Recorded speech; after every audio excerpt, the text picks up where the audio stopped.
తెలంగాణ కాంగ్రెస్ లో ఎమ్మెల్యే కోట ఎమ్మెల్సీ ఎన్నిక హీట్ పుట్టిస్తోంది. మొత్తం 5 స్థానాలు ఖాళీ కాబోతుండగా పోటీ చాంతాడంత కనిపిస్తోంది. మిత్రపక్షాలు పట్టుబడుతూ ఉండటంతో కాంగ్రెస్ కి దక్కబోయే సీట్లు ఎన్ని, ఎమ్మెల్సీ రేసులో వినిపిస్తున్న పేర్లేంటి, నేతలు ఎవరెలాంటి ప్రయత్నాలు చేస్తున్నారు, మిత్రధర్మం ఓవైపు, సొంత నేతల డిమాండ్లు మరోవైపు, హస్తం పార్టీ అధిష్టానం ఆలోచనేంటి?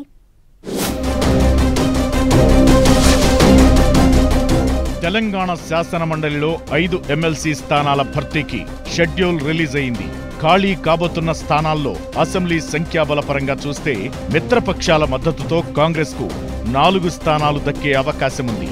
దీంతో ఆ అవకాశం ఎవరికి దక్కబోతోందా అనే చర్చ తెర మీదకొచ్చింది. దీంతో మిత్రధర్మంగా ఒక్కో స్థానంలో తమకు అవకాశం ఇవ్వాలని ఎంఐఎంతో పాటు సిపిఐ కోరుతున్నాయి.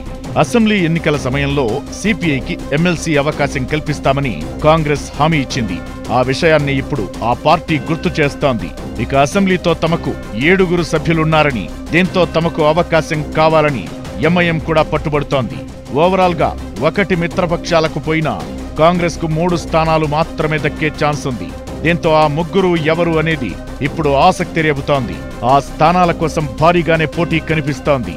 నేతలు ఎవరికి వారు ప్రయత్నాలు మొదలెట్టేశారు. ఎమ్మెల్సీ స్థానాలకు సంబంధించి పార్టీ అధిష్టానం ఇప్పటికే కొందరికి హామీ ఇచ్చినట్టుగా తెలుస్తోంది. అసెంబ్లీ ఎన్నికల్లో పొత్తుల కారణంగా కొందరు టికెట్ త్యాగం చేయాల్సొచ్చింది. ఎమ్మెల్సీగా అవకాశం ఇస్తామని చెప్పి అప్పట్లో వారికి పార్టీ భరోసా ఇచ్చింది. అయితే ఇప్పుడు ఆ నేతలంతా ఛాన్స్ కోసం పట్టుబడుతున్నారు. సామాజిక సమీకరణాల్లో భాగంగా ఓసీ, ఎస్సీ, బీసీ నేతలకు ఈ 3 స్థానాలను కేటాయించే అవకాశముంది. దీంతో ఎస్సీ నేతల నుంచి గట్టి పోటీ కనిపిస్తోంది. రేసులో అద్దంకి దయాకర్ పేరు ప్రముఖంగా వినిపిస్తోంది. ఎమ్మెల్యే టికెట్ త్యాగం చేయడమే కాదు, గతంలో ఎమ్మెల్సీ అవకాశం చేతి వరకు వచ్చి మిస్ అయింది. దీంతో అద్దంకికి ఈసారి తప్పకుండా ఎమ్మెల్సీ అవకాశం ఉంటుందనే ప్రచారం వినిపిస్తోంది. అయితే ఇక్కడే అసలు సమస్య ఉంది.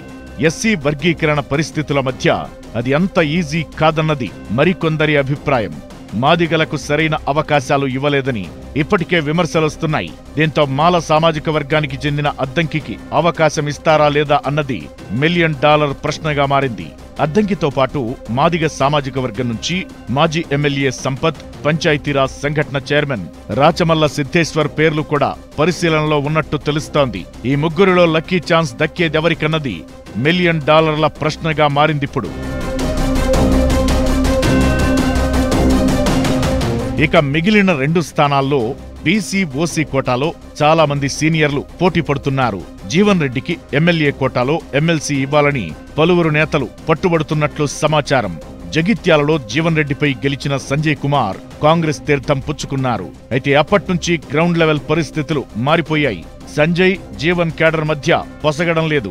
ఈ వ్యవహారంపై ఆ మధ్య జీవన్ రెడ్డి అలకపాన్ పెక్కగా సీనియర్లు బుజ్జగించారు కూడా. ఇలాంటి పరిస్థితుల్లో జీవన్ రెడ్డికి ఎమ్మెల్సీ ఇస్తే బాగుంటుందనే హస్తం పార్టీలో చర్చ వినిపిస్తోంది. ఇకటు మరో సీనియర్ నేత జగ్గారెడ్డికి కూడా ఎమ్మెల్సీ ఛాన్స్ ఇవ్వాలనే డిమాండ్లు వినిపిస్తున్నాయి. ఉమ్మడి మెదక్ జిల్లాలో కాంగ్రెస్ కాస్త వీక్ గా ఉండడంతో జగ్గారెడ్డి లాంటి నేతకు ఛాన్స్ ఇస్తే బాగుంటుందన్నది పలువురి అభిప్రాయం. వీరితో పాటు సీఎం సలహాదారుడు వేం నరేందర్ రెడ్డి, సీఎం సిపిఆర్ఓ అయోధ్య రెడ్డి, ప్రభుత్వ సలహాదారుడు హర్కర వేణుగోపాల్, సీనియర్ నేత కుసుమకుమార్, కొల్లాపూర్కు చెందిన జగదీశ్వరరావు లాంటి నేతలు ఓసీ కేటగిరీలో ఎమ్మెల్సీ స్థానం కోసం ప్రయత్నాలు చేస్తున్నారు.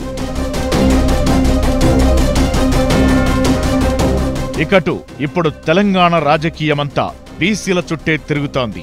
బీసీ కులగణన చేశామని ఆ అంశాన్ని జనాల్లోకి బలంగా తీసుకెళ్లాలని భావిస్తున్న కాంగ్రెస్ ఆ కోటాలో ఎవరికి ఎమ్మెల్సీ అవకాశం ఇస్తుందన్నది ఆసక్తి రేపుతోంది. దీనికి సంబంధించి పార్టీ భారీ కసరత్తు చేస్తోంది. మినరల్ డెవలప్మెంట్ కార్పొరేషన్ చైర్మన్ గా ఉన్న ఈరవత్రి అనిల్ బీసీ కోటాలో ఎమ్మెల్సీ పదవి కోసం భారీగా ప్రయత్నాలు చేస్తున్నారు. ఇకటు పార్టీ అధికార ప్రతినిధి చరణ్ కౌశిక్ యాదవ్ కూడా పార్టీ పెద్దలకు విన్నపాలు వినిపిస్తున్నారు. ఓయూ నేత, నల్గొండకు చెందిన కైలాష్ నేతతో పాటు సూర్యాపేట డీసీసీ అధ్యక్షుడు చెవిటి వెంకన్న యాదవ్ కూడా ఎమ్మెల్సీ ఆశావహుల లిస్టులో ఉన్నారు. మాజీ ఎంపీ విహెచ్ కూడా తనకు చాలా ఏళ్లుగా పదవి ఇవ్వడం లేదని ఈసారి అవకాశమివ్వాలని కోరుతున్నారు. వీళ్లతో పాటు మహిళా కమిషన్ చైర్పర్సన్ నేరెళ్ల శారద, మహిళా కాంగ్రెస్ అధ్యక్షురాలు సునీతారావు కూడా మహిళా కోటాలో ఎమ్మెల్సీ పదవి కోసం ప్రయత్నాలు చేస్తున్నారు. మరి అవకాశం ఎవరికి దక్కుతుందో, అధ్యక్ష అని ఎవరంటారో చూడాలి.